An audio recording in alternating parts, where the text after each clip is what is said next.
দর্শক, জিয়া উদ্যানে আছেন সহকর্মী ওমর ফারুক, সরাসরি যুক্ত হচ্ছি তার সাথে। ওমর, নিশ্চয়ই শুনতে পাচ্ছেন। বেগম জিয়ার সমাধিতে আজ শ্রদ্ধা জানাতে আসা মানুষের ভিড় কেমন দেখছেন? ট্রেনা, আপনাকে ধন্যবাদ। আমরা সকাল থেকেই বেগম জিয়ার যে সমাধিস্থল সেখানে রয়েছি।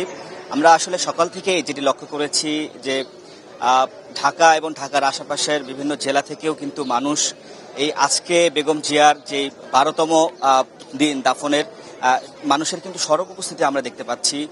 অনেকেই আসছেন তাদের পরিবার পরিজনদেরকে নিয়ে, যেহেতু আসলে নানান ব্যস্ততায় অনেকেই আসতে পারেননি।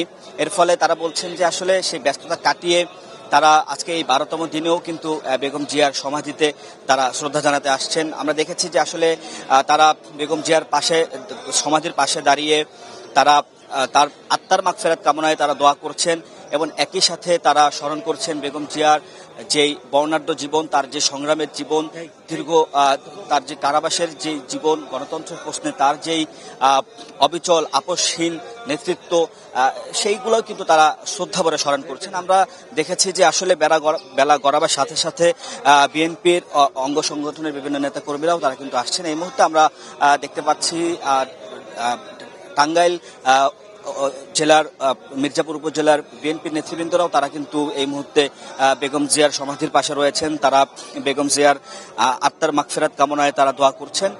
এবং আমরা কিছুক্ষণ আগে বেশ কয়েকজনের সাথে কথা বলেছি, যেমন দেশ এবং দেশের বিভিন্ন প্রান্ত থেকে মানুষ আসছে, একই সাথে তারা দেশের বাইরে থেকেও কিন্তু অনেকেই আসছেন।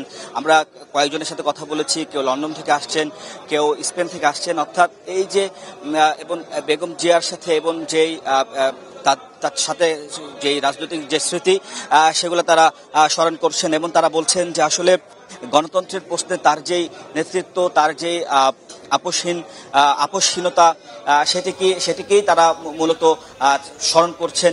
এবং তারা বলছেন যে এখানে আসা নেতৃবৃন্দরাও বলছেন আগামী বাংলাদেশে তারা বেগম জিয়ার দেখানো যে গণতন্ত্র, সেই গণতন্ত্রের পথেই হাঁটবেন তারা।